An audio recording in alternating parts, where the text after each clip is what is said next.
What up, what up, what up, what up? What's going on, family? It's your boy Trap Vision 3D, man. And I had a little bit of time on my hands. Just got through with an event. And I thought, you know what? Let me come out here and enjoy some of this good weather while we still have it. It's extremely windy out here, though. Extremely windy, but feels great. But today, I really wanted to touch on something. And this is amongst the people that like the larger timepieces, man. I know this week we've been talking about Invicta a lot. We had a discussion live about, people's perspective about Invicta as a whole, as the brand. But I want to know if one, if you've ever heard of Aragon, and two, if you do, what would you prefer? Aragon over Invicta, vice versa, or do you prefer both? Or would you try both? We're going to dive into a little bit of that here in a second, right after this intro, man.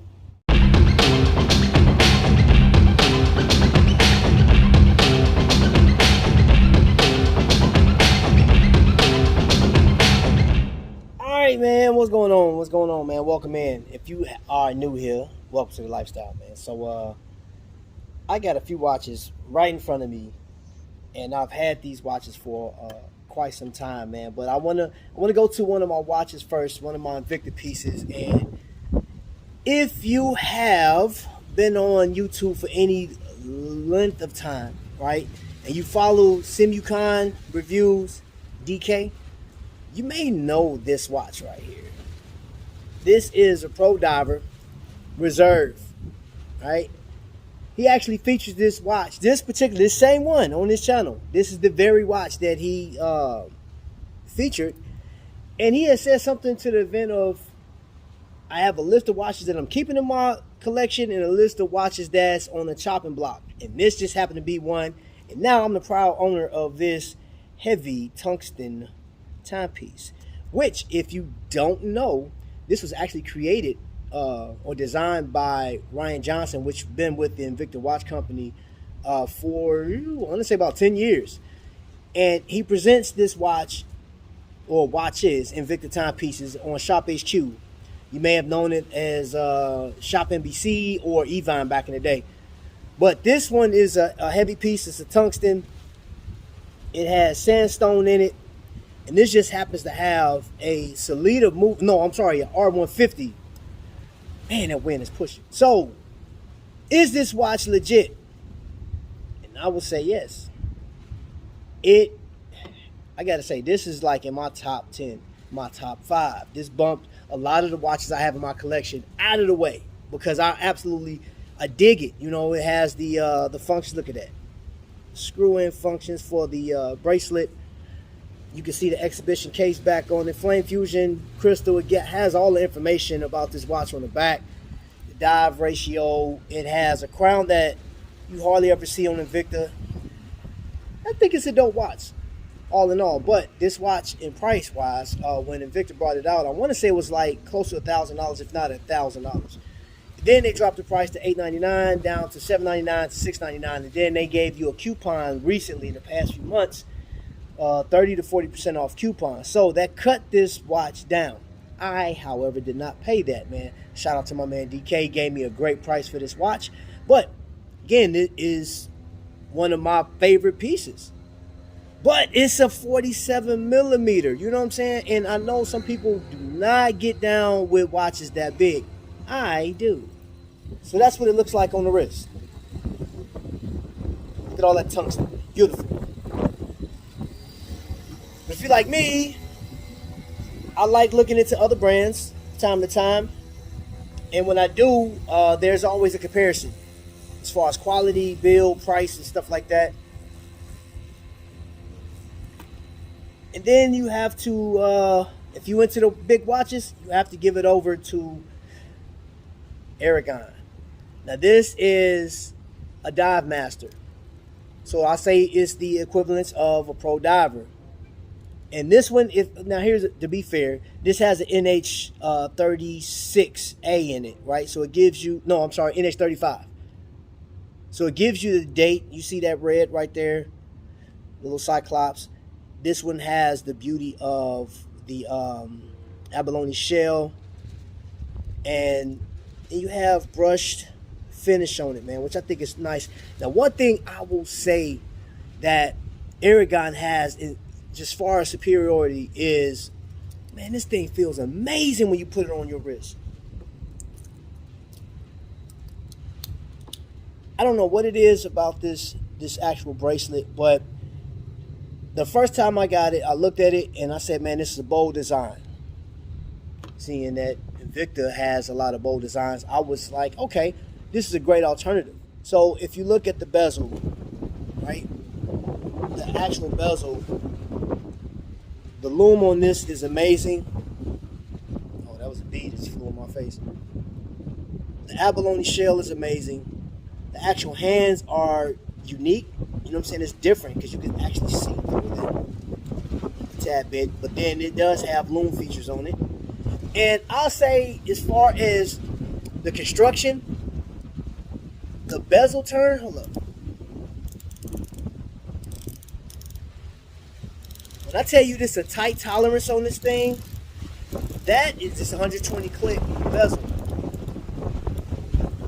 It's a tight tolerance on this. Now, as far as quality is concerned, I think this watch is stout, man. Yeah, I'm sitting by the train track. And if you what you see in the back. Okay. I just let it do its thing. Alright, now that that's passed by.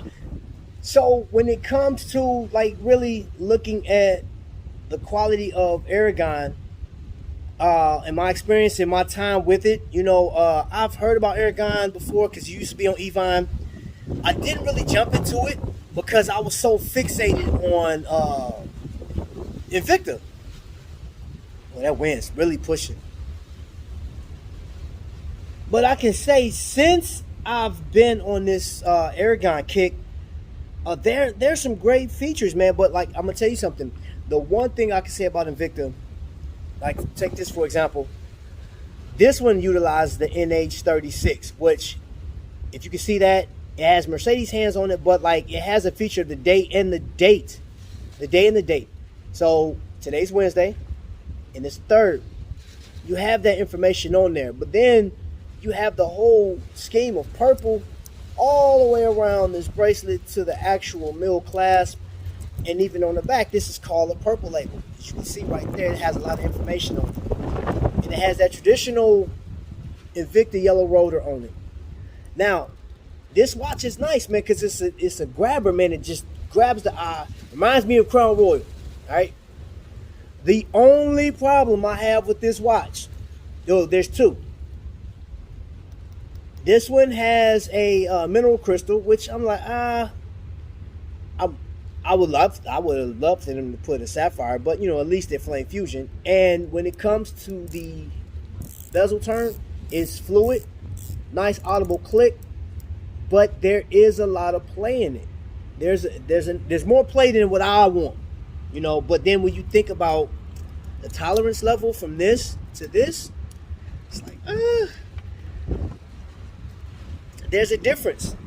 But then you have, and I've shown this before, this is a millipede, but it's still a dive style watch. And I put these two together because, yes, they're purple, but because they grab attention, man. There's no way, I'm telling you, without a shadow of a doubt, there's no way that you can wear either one of these watches and not garner some type of attention. I'm telling you, people are gonna be like, yo, what's that? Or they'll just maybe look from a distance, but they're gonna be curious. You know, a lot of times with the Invicta watches, people are like, oh, they've heard of the brand and stuff like that. But what I've run into when I wore this, they were like, yo, what is that? Is that an Invicta? I said, no. It's Aragon. And a lot of people like, Aragon? What the heck is that? Now, this is where this watch comes back into play. As far as build quality and depth ratio and just fluidity, they both look fluid. You know, ceramic bezel inserts and stuff like that. They both are bold looking watches, but they both have a screw-in feature to their bracelet. And that's what these are. But there's an actual tool that you can use through Aragon, a pair of pliers that they have to take that off safely. And Of course, this has an exhibition case back. It doesn't have a colored case back or anything. I mean, colored rotor, but it's still Aragon design. And as far as Invicta and this one is concerned, they both have unique crowns. You can see the crown on that one. I like that crown. I mean, it's a bold, in-your-face crown. But which one is better? Which one is better? Which one would you choose? Okay, between the two, at this point, and you can leave multiple comments down there. Which one would you choose? And I know some people are going to be like, neither, because you don't like the big watches. This is 48 millimeter. This is 48 millimeter. And I can tell you that this 48 plays a lot larger than this one. But you can look at, hold on, let's just look at the Aragon. Look at the design of that, man. That's crazy, right? There's a lot of polish on this watch. A lot of polish, man. And that even glows, too. That glows in the dirt. There's a lot to this watch. And those that like purple, I would say grab it. This is something that, you know, I'm going to show you what it looks like on the wrist. You talking about attention grabbing. That thing make me feel like I could punch straight through a wall, man. Like that brick wall I was just hanging up against a minute ago. But yes, this is the Aragon. But I can't shortchange my Invicta, man. Like this, both of these things, man, are, I say in their own right, are great. But in my opinion, I would not dare say that Aragon is a replacement for your Invicta. I would say if you like larger watches, larger timepieces, I personally feel like that is another watch brand that you can jump into and give you a different perspective, because Wayne, he owns, he's the CEO of Aragon, and of course AL is the CEO of his brand, Invicta. And I think they both have a great deal of designs that you can kind of gravitate towards in their own right. Now, there are going to be some similarities, honestly, because they're both large. You know, they do have 50 millimeters. They have a number of watches. Now, I don't know if Aragon has as large a selection as Invicta, but one of the differences is Aragon is really promoted through the people, through the collectors. You know, and as of lately, I've seen that Aragon has been posting a lot of collectors' wrist shots on their website, which is sort of like a thank you to collectors. Now, Invicta, at one point, I would say the nod towards collectors was the cruise that was happening every year. Haven't seen a cruise. I would love for Invicta to do a cruise again, but they have their strengths and their weaknesses. You know, again, I imagine that he wouldn't have to put a lot into advertising, and that's Wing, Aragon. He wouldn't have to put a lot into advertising. But at the same time, Invicta, they do some advertising, but the people. That's one thing about both brands, I would say, is in comparison to both. We do put a lot of pictures online. There's groups of Invicta people, not as much as Aragon. There are some Aragon groups, but dude, Facebook is loaded with Invicta collectors. I mean, Club Invicta got over 20,000 people. You have Invictaholics. They got a great number. And I'm going to tell you one, and yes, I am in this group, Invicta 757, is so tight-knit and family-oriented. All of them have different attributes. You have Invicta Cruisers, but then you have Invicta Aragon, and then you do have Aragon groups as well. But I would like to know, from your perspective, if you've heard of the brand, what do you like most? Do you like Aragon more? Are you team Aragon? Or are you team Invicta? In the middle or neither? Whichever, leave in the description, man. Don't be ashamed of what you like to collect, man. Just go ahead and let us know, man. This is a safe zone. Any negative comments, man, we just like, hey, we appreciate your time coming by here. But, you know, we try to keep it positive, man, because everybody got a different perspective. So you guys let me know down in the description, man. Which one are you swinging for? Are you going with Aragon, Invicta, or you both? Let me know. So, family, you already know at this point in time, thank you so much, man. If you're not subscribed to the channel and you like the content here, man, think about subscribing, man. Go ahead and click it, you know what I'm saying? Ring that bell. You'll be notified because I'm going live and doing videos all the time. So, with that being said, until the next lightning strike, family, y'all be blessed.